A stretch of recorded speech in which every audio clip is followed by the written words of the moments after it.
こんにちは、あつです。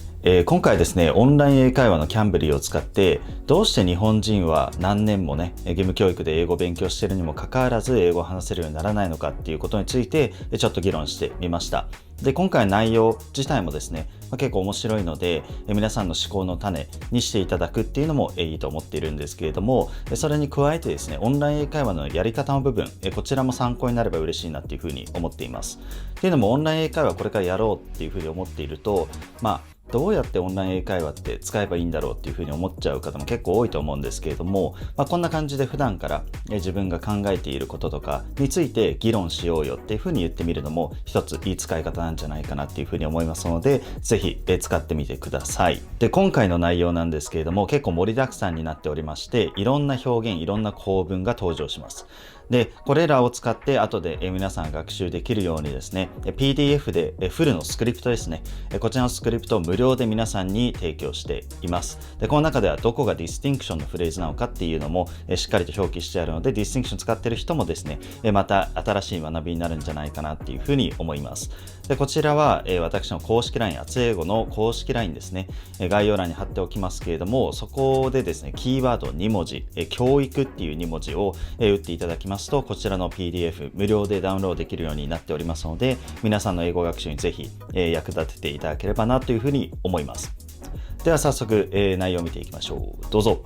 As you know, there's sort of not one tried and tested approach to learning English. Yeah, there's no one size fits all, right? Mm-hmm. Yeah, and I think that I hope people realize that, because I think that's really important, that it's not just about what you think is the correct answer. It's ask other people and find out their approach and find out the one that works for you best. I think way to approach it, I believe. Yeah. English is definitely like a living organism, so like it's more art than science, right? You have like all different sorts of approaches that you can take to get to the same result. So well, it's a bit of a struggle for people to find out what really works best for them, because there are so many different paths that you can take. But I absolutely agree. Some people like immersing themselves in the environment where the language is spoken, and gradually they start picking them up. Whereas a person like me likes to learn theoretical aspects of it first and then put them into practice, which is like another way. And it's not like, if you take one way, you can't take the other, right? You can combine them together and turn it into your way of learning. So I think you hit the nail on the head on that one. Like for example, I take you're a very deep learner and you're very passionate about it. And I think that's your main purpose, is that you're passionate about English. But you meet people of very different or taking very different approaches, I should say. So some people are very sort of casually into English. Some people are learning for work. Some people just want to sort of keep their levels of English a good standard, because of course in Japan you don't really get the chance to speak English unless you're very specifically, for example, working in a company that uses English, or you have friends that happen to speak English. So it just depends what you want, I suppose, and then find the thing that helps you to stay motivated in that particular area. Yeah. Motivation is definitely like one of the most critical elements of learning, right? Because without having motivation, you can't really keep going. And continuation is always, necessary factor when it comes to learning something. So even if there is a way that is like most efficient, if it's like super, super boring, and if people can't really keep up with the method, that kind of offsets the effects of the efficiency realized by the method, right? So exactly. So what age were you learning English from? Was it quite a young age for you as well? If you count in the compulsory education of English, probably around 13. I don't know how much you know about the compulsory education in Japan, but English taught in class is like very, it's not that deep, we learn some basic phrases, but it's not that practical. We often tend to get distracted by all the technical details of grammar and stuff. And there is no really practical aspect really built in. Even English teachers, I think a lot of them can't really communicate in English. They just have the knowledge that they have to teach according to the education policies or something quite like that. robotic in some ways, you could It say. is. It is. So it's a pretty big problem, I think, who to be able to speak English by learning from someone who can't speak English, right? So yeah, Makes it but very it's like, difficult.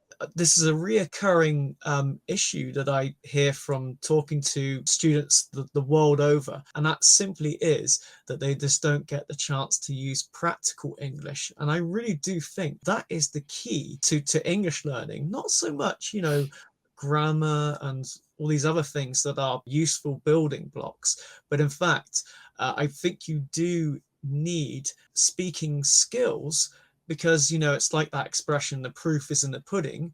You really need to do that. You need to get out there and sort of use your skills. So, and I've seen Japanese textbooks in school, and they're often quite how can I explain? They're very sort of chunky tomes, you could say. They're big, thick books, lots of information, but it doesn't necessarily make for interesting learning. It might give you some fundamental skills. yeah. However, it's not necessarily useful in the long term, we could say, I think. So it's not that what they teach in class is not useful, right? What they teach is definitely like one of the fundamentals of learning English, and they need, like you said, those building blocks to build the castle of English. But unless you use those building blocks to build something, like nothing's going to happen. And that building process, I think, is to actually use the knowledge. It's almost like during class we are collecting building blocks, and like after collecting all those in a bucket, we don't do like anything with that. And then what was the point of really collecting those building blocks if you're not going to use them? That's the sit in a corner. then that kind of defeats the purpose, right? Oh, absolutely. And the amount of people that tell me I've had some time away from English and I feel my skills have deteriorated. In fact, one of my very old Japanese friends, they said that their skills have sort of deteriorated as they've not been able to use their skills recently. And so I think that is a common theme, that it's like if you don't use it, you lose it, they say. So yeah. But it's tough to motivate students, because it's so hard for students to realize how important it is to learn English, because they, like living in Japan, like you said, there is not many opportunities to speak English. Then probably they would start questioning, like, then why are we learning English if we're not going to use them, right? So it's pretty understandable. Like I would have probably thought the same way. So I think we've got to like drastically, like if we were to kind of force people to learn English no matter what, then we've got to change the exam system, which is at the top, like a top-down approach. I like think by that's changing exactly that, it's going to trickle down. Yeah, so I think as terrible as it is to say, I think the problem lies with the school education system somewhat, because I think that they really do need to place more focus on the speaking part, maybe more so than any other part, and then add in those sort of parts of structuring sentences or whatever it might be. That's the important part afterwards, I believe. So I wish there was something that turned everything around and sort of turn it on its head, you could say, completely.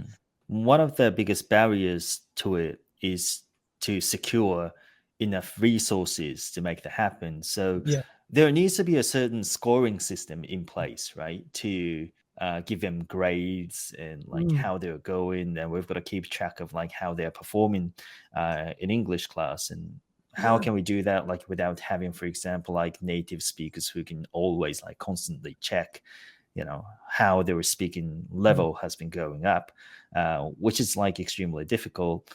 Unless we can have like lots of native speakers from all around the world to be teachers in Japan, but we don't have the financial Yeah. backbone that supports it. And Yeah. what do you think would be a potential solution to it? I've heard of Vietnamese-based applications that sort of measure your English ability, which I thought was a good little app I came across. And I think AI could be the key to it. I'm trying to think of in the sort of short term what the key is. Well, I think certainly one thing that will happen now is because Japan has reopened. I think you might see an influx of English teachers from English-speaking countries again, and that might be helpful in terms of having someone with a background speaking English and can sort of go back to schools and sort of provide help and assistance to people. The solution beyond that, it's really difficult to answer. I don't know if I have a good answer for that actually. I'm trying to think if there's a good way to approach this from what I can think of at the moment. I suppose that we need to sort of talk to the current tutors that are there and make sure that they are sort of giving the correct level of education and speaking ability. The opportunities to speak would be a very good thing. So I think maybe there should be very dedicated parts of lessons where it's just purely speaking, because that is definitely something that's a reoccurring theme with many students. As I said, they just don't get the chance to speak. So I think if there's a part where students look forward to each week speaking, and I don't know if that comes in the form of, I don't know, somebody coming from outside the school and purely having conversational English with students. So simply put, you were saying it all boils down to each individual teacher's personal growth. Yeah, I think unfortunately that is the case, and that is something that's very hard to sort of track and nurture as well, because somebody's approach is very different to the next person's approach. Yeah, and that could be a good thing too. Yeah, it would be ideal, like if all teachers in Japan start like putting in a lot of effort and time to be able to actually speak English, like to improve their speaking ability. Like the challenge to it is their learning curve. I think this is just all in my head maybe, but when they become a teacher, they're at their peak in terms of their English knowledge and stuff, because from that point onwards, what they're going to be doing is they're going to be kind of doing the same thing again every year, right? And they probably start realizing that there are like so much that they don't really have to use during class, and they're going to probably vanish into thin air over time because they don't use that. Know what I mean? So this is 100% of knowledge that they learned before becoming a teacher, and they realize that, oh, okay, I can actually teach everything in accordance with the curriculum by using just 30% of the total knowledge that I've acquired before, and the 70% just disappears because they don't use it. But at the same time, there is no like motivation to really many English teachers need that internal passion to sort of carry on, and absolutely that's it. If teachers can find their internal passion, then that will sort of spur them on to make great strides in their own personal English ability as well, because I meet many very talented Japanese teachers who are teaching English as well, and I'd say a lot of them are quite passionate, but some feel a bit burnt out, I think, by the situation they're in, and that's frustrations of internally in the school or whatever it might be, I think often.